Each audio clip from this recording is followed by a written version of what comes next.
A paz do Senhor, querido amigo, querido ouvinte aqui da EBD Ágape. Continuamos estudando a palavra de Deus agora no capítulo 34 do livro de Ezequiel, parte 2 do nosso estudo. Quero deixar aqui bem claro que você é muito bem-vindo, que bom que você está aqui conosco e iremos continuar o nosso estudo do verso 11 do capítulo 34. Estávamos conversando anteriormente a respeito de herança. Herança, você vai perguntar como assim?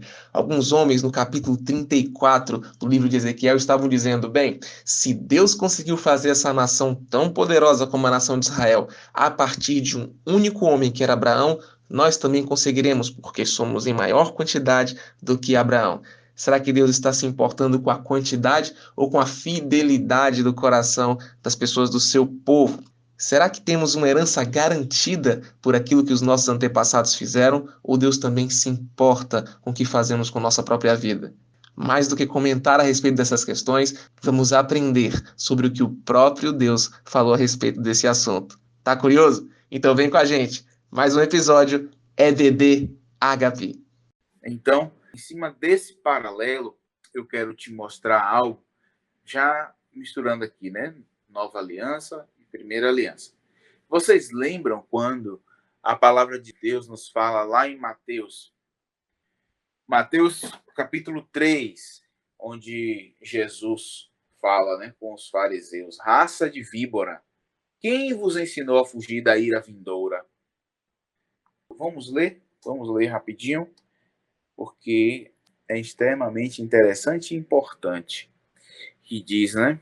Essa pergunta de Jesus: raça de víboras, quem vos ensinou a fugir da ira vindoura? Produzi, pois, frutos dignos de arrependimento. E não querais dizer dentro de vós mesmos: temos por pai Abraão, porque eu vos digo que mesmo dessas pedras Deus pode suscitar filhos a Abraão. Né? Então, você vê que eu estou falando de uma fala de Jesus. E falando da mesma coisa que está escrito aqui em Ezequiel 34. E só para você ter uma ideia, uma noção melhor, quando a gente fala que a Bíblia é uma só, e ela tem que ser lida toda e compreendida toda, porque toda ela está dentro do mesmo contexto, com a mesma intenção, direcionada para a mesma coisa. Jesus, ele aprendeu em cima do que estamos lendo aqui, a lei e os profetas. Então, Jesus aprendeu em cima do que está escrito, comercialmente falando, do Antigo Testamento. Primeira aliança, Antigo Testamento. Era o que tinha para Jesus, fariseus, saduceus, doutores da lei, aprenderem naquele momento. E Jesus fez tudo o que fez, entendeu o direcionamento do coração do Pai, através do Espírito que já estava nele, mas ele aprendeu em cima do que estamos estudando hoje, Ezequiel 34. Porque esses homens, se julgando filhos de Abraão, dizem que isso basta. E aí Deus diz aqui, através de Jesus em Mateus, Deus pode suscitar das pedras filhos a Abraão. Aí a gente vai ver o mesmo princípio de Mateus 3, quando Jesus diz raça de víboras, em 2 Reis, no capítulo 13, quando Jeoás fala para Eliseu, quando Eliseu está no seu leito de morte, Jeoás fala para Eliseu: meu pai, carros de Israel e seus cavaleiros. Aqui tem uma série de situações envolvidas, mas eu quero me ater apenas a essa fala. Por quê? Quem falou isso antes de Jeoás? Eliseu falou para Elias, quando Elias foi arrebatado pela carruagem de fogo, levado aos céus. E Eliseu recebeu, naquele momento, a porção que estava em Elias, a porção dobrada. Ficou a capa de Elias. Então, Jeoás, ele entendeu, e aquele evento ficou famoso, né, para a época. Imagine, se a gente fala até hoje, imagine naquela época. Enfim, o evento ficou famoso e Jeoás atribuiu à fala de Eliseu o resultado do sucesso no seu ministério e do poder que ele tinha. E Jeoás queria esse poder para novas conquistas. É o mesmo princípio dos homens que lá em Jesus foram censurados por Jesus e chamados de raça de víboras. Quem vos ensinou a fugir da ira vindoura? Porque os dois atribuem a eventos pontuais uma cobertura constante para frente e que vai trazer resultado pessoal, que vai trazer um sucesso naquilo que eles estão investidos. Mas não é assim, a vida com Deus é um processo, é uma caminhada, como diz o apóstolo Paulo na carta aos Romanos, né? Desenvolvei a vossa salvação. É um processo. A gente vê mais vezes esse princípio que revela o coração do homem e o homem, esse homem afastado de Deus, quando a gente compara os ricos que ofertavam no templo e a viúva que ofertou 2 moedas, salvo engano. Olha para o coração dessas pessoas e é a mesma coisa. A oração do publicano, que, né, fica nas esquinas, palavras bonitas e tal, se dizendo melhor que o samaritano, né? Que bom que eu não sou como esse samaritano. E o samaritano que se ajoelha, se prostra e diz: Senhor, tem misericórdia de mim. Assim como também o samaritano à beira do caminho. E eu quero ler essa parábola com você em Lucas 10, no capítulo 25. Antes de eu avançar na leitura da palavra, Brenão, você tem alguma contribuição aí? Quer nos abençoar com alguma coisa? Sim. Quanto mais a gente vai lendo a Bíblia, eu não sei se vocês estão nos ouvindo, né, tá participando com a gente, tem essa mesma percepção, essa mesma ideia, né? Eu tenho a sensação de que quanto mais a gente vai lendo a Bíblia, a gente vai redescobrindo quem é Jesus e vai redescobrindo a vida de Jesus. Porque quando a gente lê os capítulos 33 e 34, não sei se para os irmãos salta aos olhos a vida do Senhor Jesus Cristo. A vida do pastor que vai cuidar das ovelhas, né, a vida do filho de Davi que cuida da gente. E eu fico muito feliz de ver que Deus, ele é uma rocha confiável. Deus é fiel. Quando a gente fala que Deus é fiel, é dizer que você pode colocar os seus pés, é garantido que o que Deus fala, e mais do que o que Deus fala, é garantido a pessoa de Deus, né? Que segurança é saber que a justiça e a correção, o que é certo e o que é justo, não é algo que muda de tempo em tempo.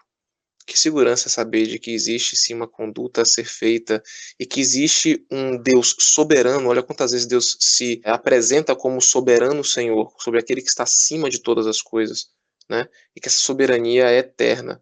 Que fique aqui para os irmãos que o caráter de Deus é eterno, que a gente pode sim confiar em Deus em vida e depois que a nossa vida aqui na terra termina, porque Ele foi o Criador da vida e Ele é confiável em todos esses pontos. Então, quando eu observo, meu pastor mestre Guilherme, os capítulos 33 e 34, eu vejo Deus passando por profetas, como o senhor falou, falando sobre o justo e o ímpio, falando sobre ouvintes que não praticam a palavra, pastores, ovelhas, bodes, mas em todo esse processo eu vejo um Deus que não muda o que é certo e ele não muda a questão de ser justo. A palavra do Senhor diz que, ainda que não sejamos fiéis, ele continua fiel porque ele não pode negar a si mesmo. E como isso é bom. Imagina se você tivesse que seguir um Deus que você não sabe quem é. Imagina que você tivesse que seguir uma norma de conduta que muda de tempo em tempo. Isso seria injustiça. Agora é diferente você saber que existe um Deus que se importa contigo desde o início de todos os tempos, e que não se importa apenas com sua vida individualmente. No capítulo 34 você vê que Deus diz: vocês estão se alimentando, por que vocês vão pisotear a grama? Você já está alimentado, deixa a grama para o outro comer também. Vocês bebem água límpida que eu trouxe, por que vocês vão sujar a palavra? Por que vocês vão sujar aquilo que eu dou para refrescar outras nações, outras pessoas? A sua conduta tem feito isso? Então você vê que é um Deus preocupado o tempo inteiro a nos trazer de volta a condição de santidade, a condição de imagem e semelhança dele. Como é bom ver isso na primeira aliança, e como é bom ver que Jesus Cristo é realmente Deus. Fica cada vez mais sólida a nossa questão de que Jesus, ele verdadeiramente é o Filho de Deus, que cumpre a lei e os profetas. Perfeito, Breno, perfeito. E a gente vai ver agora, em Lucas 10, eu vou falar da parábola do bom samaritano. E justamente, Breno, em cima do que você está trazendo, o princípio permanece o mesmo, né? Sobre essa questão de que você já comeu, deixa agora para o outro. Você já bebeu? Cuide para que o outro também possa beber. E isso é o que nós vamos ver aqui, Lucas 10, capítulo 10, verso 25. E eis que se levantou um certo doutor da lei, tentando e dizendo: Mestre, que farei para herdar a vida eterna? E ele lhes disse: Que está escrito na lei? Como lês? E respondeu ele e disse: Amarás ao Senhor teu Deus de todo o teu coração, e de toda a tua alma, de todas as suas forças, de todo o teu entendimento, e ao teu próximo como a ti mesmo. E disse-lhe: Respondeste bem, faze isso e viverás.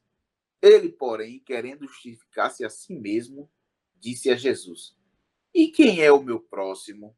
Ou seja, ele está buscando aqui um habeas corpus, um salvo-conduto. Querendo justificar-se a si mesmo, pergunta a Jesus: Quem é o meu próximo? E respondendo, Jesus disse: Descia um homem de Jerusalém para Jericó e caiu nas mãos dos salteadores, os quais o despojaram e, espancando-o, se retiraram, deixando-o meio morto. E ocasionalmente descia pelo mesmo caminho certo sacerdote. E vendo-o, passou de largo. E de igual modo, também um levita, chegando àquele lugar e vendo-o, passou de largo. Mas um samaritano que ia de viagem chegou ao pé dele e, vendo-o, moveu-se de íntima compaixão. E, aproximando-se, atou-lhe as feridas, aplicando-lhes azeite e vinho, e pondo sobre a sua cavalgadura, sobre o seu cavalo, levou-o para uma estalagem e cuidou dele. E, partindo ao outro dia, tirou dos dinheiros e deu-os ao hospedeiro e disse-lhe: Cuida dele, e tudo que de mais gastares eu te pagarei quando voltar. Qual, pois, destes três te parece que foi o próximo daquele que caiu nas mãos dos salteadores? E ele disse: O que usou de misericórdia para com ele. Disse, pois, Jesus: Vai e faze da mesma maneira. Irmãos, e eu converso muito com o Breno fora a gravação, e essa parábola já foi objeto de nossa conversa, né, Brenão? Amém. E essa parábola, ela vai falar para nós, em cima do que Breno ressaltou de Ezequiel 34, sobre a misericórdia que nós temos que ter. Não é porque nos satisfizemos, não é porque nos aceitamos a Jesus e fazemos a obra que nós devemos deixar os outros de mão, que nós devemos agora dizer: volta logo, Jesus. Porque eu já estou salvo, minha família já está salva. Os outros precisam de alimento, tem outros que precisam de alimento, tem outros que precisam beber do rio de águas vivas.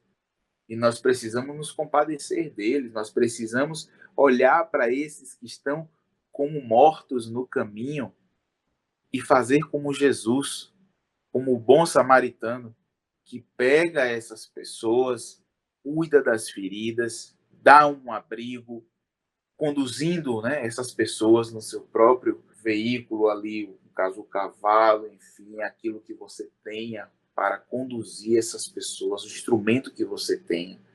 E ele disse: se precisar pagar algo que faltar, quando eu voltar, pagarei. Você já viu alguém que disse isso para você alguma vez? Quando eu voltar, a conta será paga. Alguém disse isso para mim e eu acreditei. E eu acho que você também acreditou em alguém que te disse isso, que quando voltar pagará a conta. E nós precisamos levar essa mensagem para outras pessoas. Observe que em Ezequiel 34, Deus diz que se vocês não cuidarem, eu mesmo cuidarei do meu povo. Jesus disse: se ninguém clamar desses filhos de Abraão, Deus das pedras suscitará filhos. É a mesma coisa, mas Jesus, ele ainda falava por parábolas, porque ele estava ali realmente fazendo separação. Ele estava mostrando para nós. Ele veio fazer a separação, joio e trigo. Precisamos ter frutos, frutos de arrependimento e frutos que permaneçam. Precisamos ser como o bom samaritano, precisamos ser como o verdadeiro profeta de Ezequiel 33, precisamos ser como verdadeiras ovelhas de Ezequiel 34, que ficam no pasto, que caminham, né, com o seu pastor. Precisamos fazer a obra do Pai. Esse é o chamado para você hoje. Porque também, se você não quiser, vai chegar uma hora que nem a você mesmo você vai se governar. Então, não adianta não fazer a obra do Pai. Essa autonomia que a nossa natureza clama tanto, na verdade, ela busca uma reconexão com Deus. Mas como ela está ferida, desconectada e agora limitada, aí a alma fica desesperada porque precisa de alguém que governe ela. A alma não foi feita para governar, a alma foi feita para ser governada. Então, nós vamos encontrar esse governo, esse ambiente de descanso, de paz, de certeza, no pasto verdejante, à beira do ribeiro, do rio de águas vivas. E é esse chamado que Deus tem para você hoje. Brenão? Amém. Mais uma palavra de bênção de Deus, né? Que convite, que coisa maravilhosa. Eu sou mais do que suspeito para poder falar da palavra de Deus. Eu sou apaixonado por Deus, pelo Deus de Israel. Apaixonado por um Deus que nos deu esse privilégio de estar aqui hoje.